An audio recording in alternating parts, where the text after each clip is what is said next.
काफ़ी ज़रूरी हो जाता है ये बात समझनी कि अगर पति पत्नी के बीच में डिस्प्यूट है, अगर आप किसी की रिकॉर्डिंग को इलेक्ट्रॉनिक फॉर्म ऑफ एविडेंस में कोर्ट में प्रोड्यूस करना चाहते हैं, अपने केस को साबित करना चाहते हैं, तो क्या इलेक्ट्रॉनिक फॉर्म ऑफ एविडेंस में जो रिकॉर्डिंग होती है, फ़ोन के टैपिंग या कन्वर्सेशन, जो आपकी बातचीत की रिकॉर्डिंग है, चाहे वो ऑडियो फॉर्म में हो या वीडियो फॉर्म में हो, आपने छुप छुपा करके वो वीडियो बनाया या ऑडियो बनाया, तो उसकी वैलिडिटी क्या होती है, क्या कोर्ट में वो एडमिसिबल है या नहीं, खास तौर पर पारिवारिक मामलों में।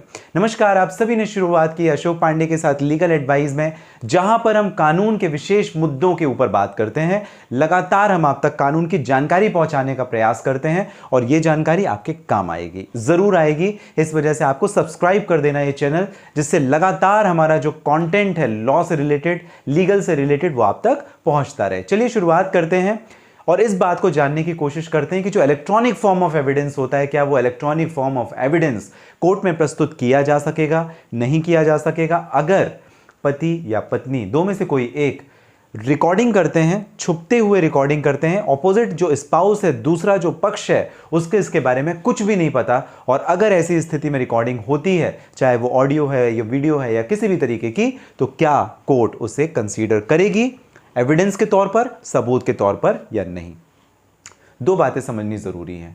पहला यह है कि जो रिकॉर्डिंग होती है वो आपके नॉलेज में थी या नहीं, मतलब मेरी आप रिकॉर्डिंग कर रहे हैं, मुझे इस बारे में मालूम है या नहीं, क्या आपने मुझसे इसकी परमिशन ली या चोरी से आपने ये रिकॉर्डिंग कर ली। दूसरी बात, क्या ये मेरी पर्सनल प्राइवेसी को ब्रीच कर रहा है या नहीं, क्योंकि right to privacy is fundamental right, हमारा कॉन्स्टिट्यूशनल राइट है वो एक तरीके से। तो क्या अगर आप इस तरीके की रिकॉर्डिंग कर रहे हैं तो ये आपके किसी काम आने वाली तो है, वो डेफिनेटली वो मैंने मान ली, लेकिन क्या ये मेरी प्राइवेसी को कहीं पे ब्रीच कर रही है, नहीं।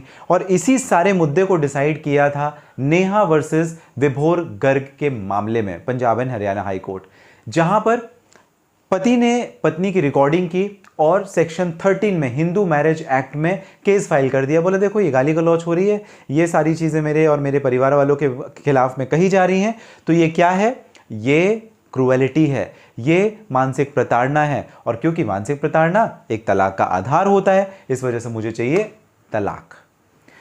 कोर्ट ने, जो फैमिली कोर्ट है, उसने कंसीडर कर लिया, उसने मान लिया, उसने बोला हाँ भाई वाइफ तो ठीक, ऐसा आपने जो electronic form of recording submit की है वो बेशक आपके खिलाफ में क्रूएलिटी, और हस्बैंड को तलाक दे दिया। वाइफ बोलती रह गई कि भाई ये मेरे फंडामेंटल राइट का वायलेशन है, ये एडमिसिबल नहीं होना चाहिए, सबूत के तौर पर वो रिकॉर्डिंग कंसीडर नहीं होनी चाहिए। कोर्ट, फैमिली कोर्ट जो लोअर कोर्ट थी, उसने कंसीडर नहीं किया। मामला चला गया Punjab and Haryana high court के सामने। वाइफ का कहना यह था अपील में कि हस्बैंड ने ये जो प्रोड्यूस किया है एविडेंस, जिसके तौर पर कोर्ट ने उसे तलाक दे दिया, ये वैलिड नहीं है। क्यों वैलिड नहीं है? क्योंकि एक दूसरा case, people union for civil liberties versus union of India का केस, जहां पर जो टेलीफोनिक टेपिंग होती है, मतलब मान लीजिए कि आप मेरी चोरी से, मैं किससे बात कर रहा हूं, कहां पे जा रहा हूं, क्या कर रहा हूं, आप वो कन्वर्सेशन रिकॉर्ड कर रहे हो, तो टेलीफोनिक कन्वर्सेशन को सुप्रीम कोर्ट ने कहा था कि भाई आप इस तरीके के नहीं कर सकते।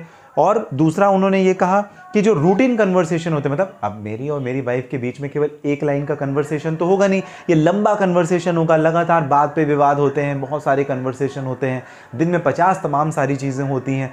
तो महत्वपूर्ण ये हो जाता है कि कोर्ट ने कहा कि डेली रूटीन, मतलब रोज़मर्रा के बातें, ये आपको तलाक देने के लिए कारगर नहीं होती हैं, ये कोई क्रूशियल एलिमेंट नहीं होता है सेक्शन 13 में केस रिजॉल्व करने के लिए। और ऐसा ही निर्धारित किया गया था एक दूसरे केस में भी, जहां पर डॉक्टर त्रिपत दीप सिंह वर्सेस डॉक्टर पवित्र कौर का जो केस आता है वो सामने आता है, जहां पर कोर्ट ने यही व्यू रखा कि मतलब चोरी छुपे नहीं करना, और अगर किया तो उसे इलेक्ट्रॉनिक एविडेंस में कंसीडर कोर्ट नहीं कर सकती। दूसरा, डेली रूटीन की जो बातें हैं उसे भी आप रिड्यूस कर दे। सर मेरे को उस दिन ये बोला था, उस दिन ये बोला था, मुझे कोर्ट जाने नहीं दिया, मुझे खाना खाने नहीं दिया, मुझे पानी पीने नहीं दिया। तो ये तमाम सारी जो चीज़ें हैं ना, ये रोज़मर्रा की चीज़ें, तो थोड़े मोड़े जो लड़ाई झगड़े पति पत्नी के वियर एंड टीयर्स नॉर्मल है, उसे आप ये कंसीडर नहीं कर सकते कि इसी के आधार पर, जैसा मैंने आपको डॉक्टर त्रिपत सिंह का केस और इसके पहले people union for civil liberties का केस, जहां पर फोन टैपिंग के मामले आ रहे थे, तो ये भी तो एक तरीके से फोन टैपिंग हो गया। आपने चोरी छुपे तो कॉल की रिकॉर्डिंग कर ली, तो जब आप चोरी छुपे ऐसा इस तरह के काम करेंगे तो वो रिकॉर्डिंग आपके काम नहीं आएगी। इस बात को आपको ध्यान में रखने की आवश्यकता है। एक और इंपॉर्टेंट जजमेंट के बारे में बताता हूं। ये वापस है people union of civil liberties versus union of India का, जहां पर कुछ पॉइंट को, जो टेलीफोनिक कन्वर्सेशन है, अगर वो वाइफ की कंसिडरेशन के बिना लिया गया तो उसे राइट टू प्राइवेसी का इन्वेजन माना गया, मतलब उल्लंघन माना गया। ये मेरी जो एक स्वतंत्रता का ही आप एक अधिकार समझ लें, क्योंकि मेरी जो पर्सनल फ्रीडम है, जो मेरी प्राइवेसी है, वो तो मेरा एक अधिकार है, आप उसका उल्लंघन कैसे कर सकते हैं।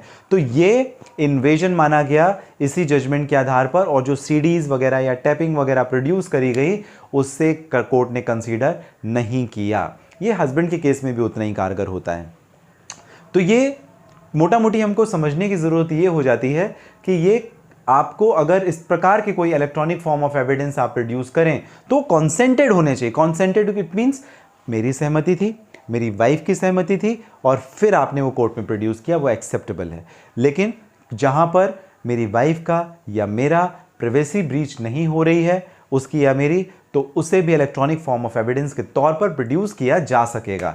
तो वहां पर आप कर सकेंगे। काफ़ी महत्वपूर्ण बात है। कैसे प्रोड्यूस करेंगे 65B का सर्टिफिकेट विद सेल्फ डिक्लेरेशन दे करके, या उसमें ही फॉरेंसिक लैब टेस्टिंग की प्रोसीजर होती है, बाकी सारी चीज़ें तमाम दूसरे किसी वीडियो में जो हम बात करेंगे इंडियन एविडेंस एक्ट की, वहां पे कंक्लूड करेंगे। फिलहाल जो हमारा प्रीव्यू था किस बात को लेकर के कि इलेक्ट्रॉनिक फॉर्म ऑफ एविडेंस जहां पर रिकॉर्डिंग की गई वीडियो या ऑडियो फॉर्म की, उसे कोर्ट में आप प्रोड्यूस कर सकेंगे नहीं कर सकेंगे, धारा 13 के मामले में, तलाक के मामले में किस तरीके से, उसके बारे में हमने डिटेल में बात की। जानकारी अगर आपको पसंद आई हो, सब्सक्राइब तो करना ही करना है। अगर आप किसी परेशानी के लिए करना चाहते हैं बात, इस पर्टिकुलर वीडियो के डिस्क्रिप्शन में डिटेल लिंक डला हुआ है, जहां से आप डायरेक्टली अपॉइंटमेंट बुक करने के बाद मुझसे कर सकेंगे बात। आप सभी, आपका कीमती महत्वपूर्ण समय जो मुझे देते हैं, इसके लिए आप सभी का विशेष तौर पर धन्यवाद। आप स्वस्थ रहें, इसी कामना के साथ मिलेंगे अगले वीडियो में।